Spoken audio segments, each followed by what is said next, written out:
اور ایک کام مکہ مکرمہ کا بھی ذہن میں رکھیں. مکہ مکرمہ، مدینہ پاک تو حضور کے سلام کے لیے حاضری ہوتی ہے نا. حج عمرہ جتنا ہے نا وہ مکہ اور مکہ کی مضافات میں ہے.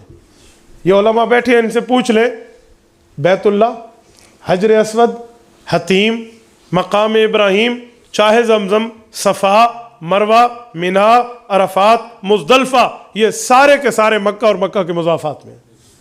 حج اور عمرہ یہی ہے. مدینہ منورہ میں حج اور عمرے کا 1% بھی تعلق نہیں ہے.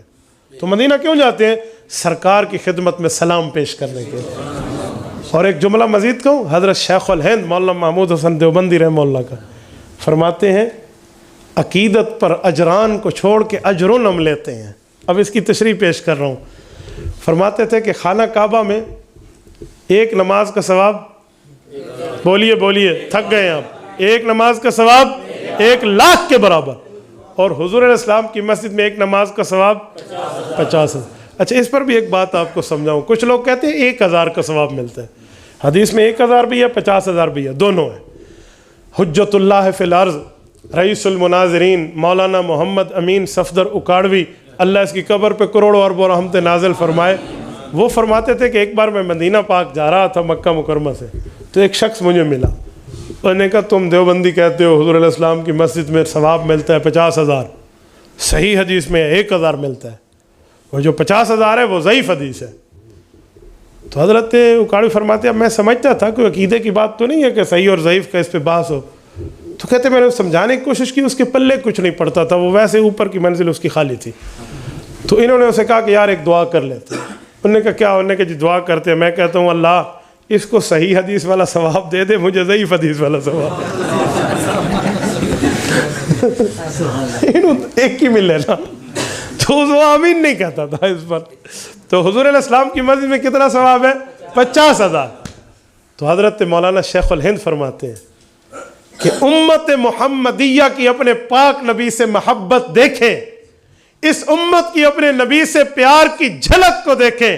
یہ 1,00,000 نماز کو قربان کر کے آدھا ثواب لیتے ہیں، لیکن حضور کے سلام کے لیے آ جاتے ہیں.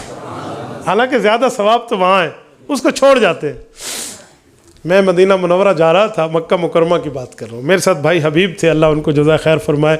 میں صفا مروہ سے بوابۃ القریش پہ تھا. ان نے مجھے کال کی کہ مفتی صاحب ذرا آئے نا. ہمارا جہاں گروپ بیٹھا تھا نا، وہاں ان کو ایک بندہ سمجھا رہا تھا. وہ سمجھا نہیں رہا تھا، ایمان پہ رندہ چلانے آیا ہوا تھا، مجھے نہیں پتا کون ہے. آپ آئے نا، کہتے ہیں ایک بندے سے ملاقات ہے. میں وہاں گیا تو وہ ان کو لگا ہوا تھا، مدینہ پاک جا رہے ہو؟ جی جا رہے ہو. نا جاؤ، لیکن وہ طریقہ بدل رہا ہے. کہتے ہیں آپ مدینہ جا رہے ہیں؟ جی مدینہ جا.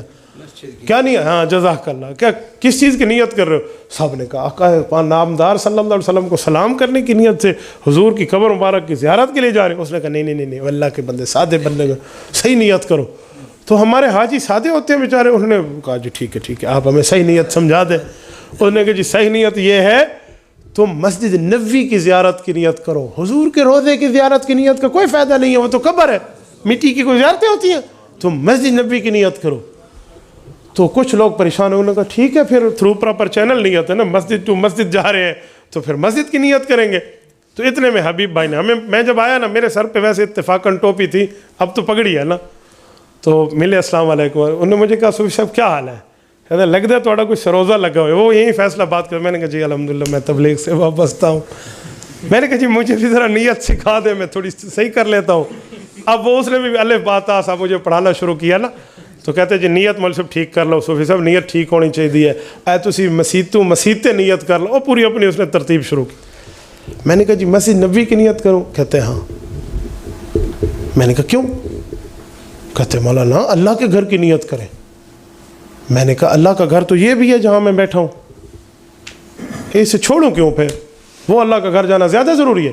میں نے کہا ادھر کتنا ثواب ہے؟ کہتے ہیں وہ ثواب تو وہاں کم ہے. تو میں نے کہا پھر یہیں بیٹھے رہے، کم ثواب والی جگہ جاتے کیوں ہیں؟ وہ مجھے کہا لگا ادھر 1,000 کا، وہ بھی اسی پارٹی کا تھا، 1,000 کا ثواب ہے. میں نے کہا ادھر 1,00,000 کا ہے. 99,000 چھوڑ کے 1,00,000 لوں، 1,000 لوں، اور اس میں نیت بھی صرف اس نماز کی اور کچھ کی نہ ہو. میں نے کوئی کھوتی نو ہاتھ لایا. میں بے وقوف آدمی ہوں کہ میں یار 1,000 پہ چلا جاؤں، 99,000 چھوڑ کے 1,00,000 چھوڑ دو. مجھے کہتا ہے اللہ کے بندے، حضور علیہ السلام نے 10 سال وہاں گزارے ہیں اس مسجد میں. تو میں نے کہا حضور کی عمر کتنی ہے؟ کہتا 63 سال. میں نے کہا باقی 53 کہاں گزرے؟ کہتے یہاں. میں نے کہا پھر یہ چھوڑنی نہیں چاہیے. جب 53 سال یہاں گزرے 10 سال میں یہاں چھوڑوں کیوں؟ اس سے پریشانی لائق ہونے لگی بھی کم میرا ہاتھ کسی اور جگہ پہ پھنس گیا. آپ کیا کرتے ہیں؟ میں نے کہا اسی طرح بندوں کو شکار کرتا ہوں. پھر کہ انہوں چھاڑ میں کی کردا مینوں اے دس میں اس مسجد کی نیت کیوں کروں جس کا ثواب ہی کم ہے؟ کیونکہ حضور کی تو نیت نہیں کرنی تھی نا اس نے. جب رسول اللہ کی نیت ہی نہیں ہے, مسجد نبوی کوئی ہماری رشتہ دار لگتی ہے؟ پھر جب واسطہ نبوی نہیں ہے, جب آقا نامدار کا نیت کرنی نہیں ہے, پھر مسجد نبوی ہم کیوں جائیں؟ میں نے کہا نا بابا نا, ہم کیوں جائیں مسجد نبوی؟ 1000 کا ثواب تیرے مطابق لینے, ہم 1 لاکھ والا لیں گے, ہم جاتے نہیں ہیں مسجد نبوی. مجھے کہتے ہیں اللہ کے رسول صلی اللہ علیہ وسلم کی مسجد ہے. میں نے کہا حضور کی تو نیت کرنی نہیں ہے تیرے مطابق. جب کرنی نہیں ہے تو حضور دی مسجد ہے یا کسی صحابی دی ہے, اے فرق کی پوند ہے؟ آپ کیا کریں گے؟ میں نے کہا سن میں یہ کروں گا. میں نے کہا یہاں 1 لاکھ کا ثواب ہے, 53 سال اللہ کے رسول یہاں گزار گئے ہیں, وہاں 10 سال ہے, اور وہاں آدھا ثواب ہے 50,000 کا.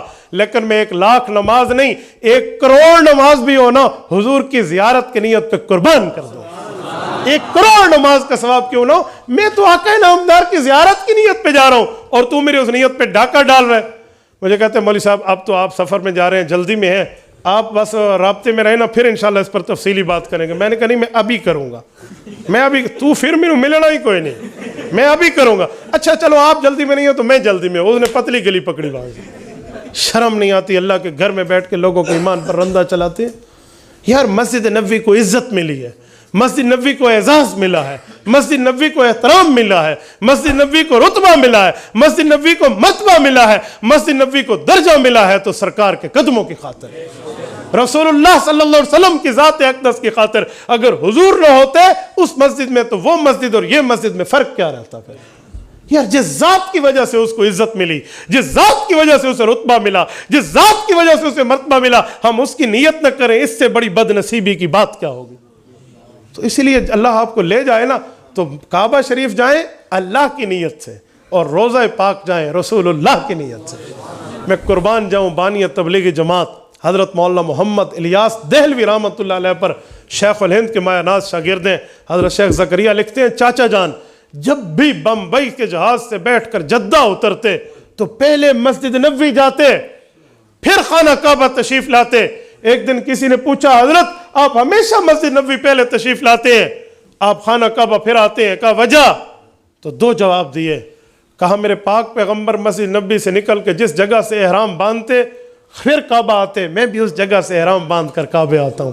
اور ایک وجہ اس سے بھی بڑھ کے دی, فرمایا ہمارے اللہ نے قرآن کریم سورۃ نساء میں فرمایا ہے گناہگار خود بھی معافی مانگے, نبی کو بھی عرض کر دے کہ اللہ معاف کر دے تو معاف ہو جاتا ہے. میں حضور کے پاس جا کے غلطیوں کو معاف کرا کے پاک صاف ہو کے اللہ کے در جاتا ہوں, پھر اللہ کے گھر جاتا ہوں. تو ہم تو کعبہ عبادت کے مرکز کو بھی مانتے ہیں, مسجد نبوی اور گنبد خضرا عقیدت کے مرکز کو بھی مانتے ہیں. تبارك الذي نزل الفرقان على عبده ليكون للعالمين نذيرا.